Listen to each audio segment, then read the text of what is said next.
Bradley Beal is now going from the Washington Wizards to the Phoenix Suns, and the word started sparking last week that Beal was on the street. He was in the marketplace. He was out there to go get. And, the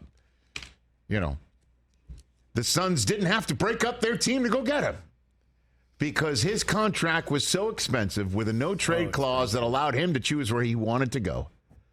And the Wizards got back, one would say, less than market value for somebody as good and as terrific as the man who led the league in scoring as recently as 2020 in Bradley Beal.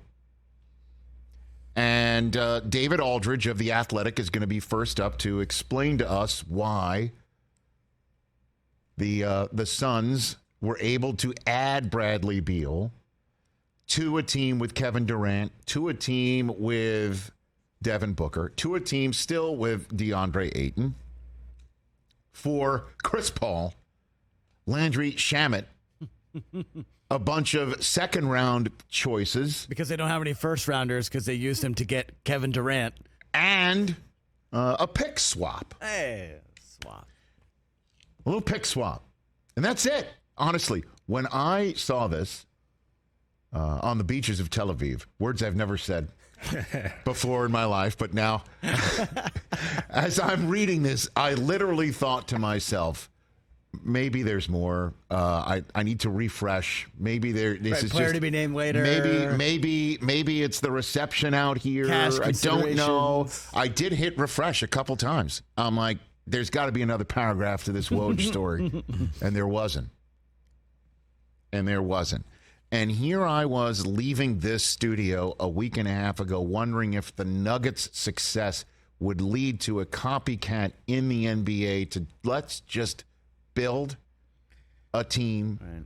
Let's not go the super team route. Is this the end of the super team era?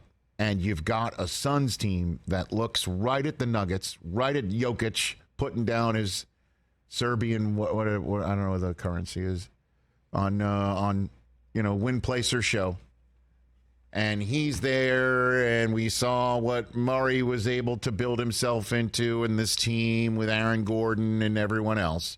I think it's a Serbian dinar. There you go, a dinar. Putting his hard-earned dinars on off-track betting in Serbia. They do accept U.S. dollars and euros.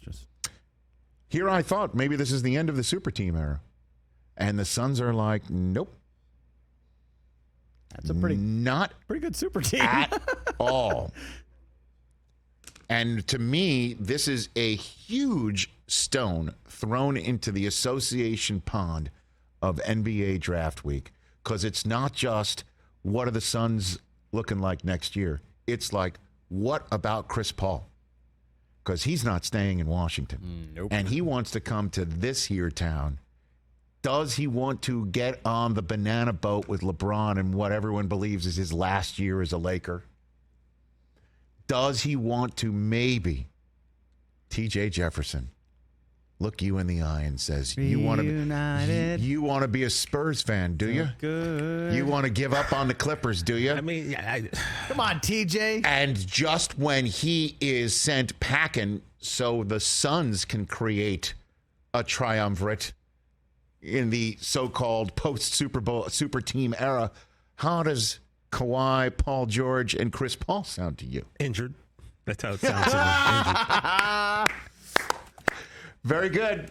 What about Chris Paul to Boston? What about Chris Paul to fill in the blank? What about Chris Paul to Miami? Ooh, I think they want Dame time.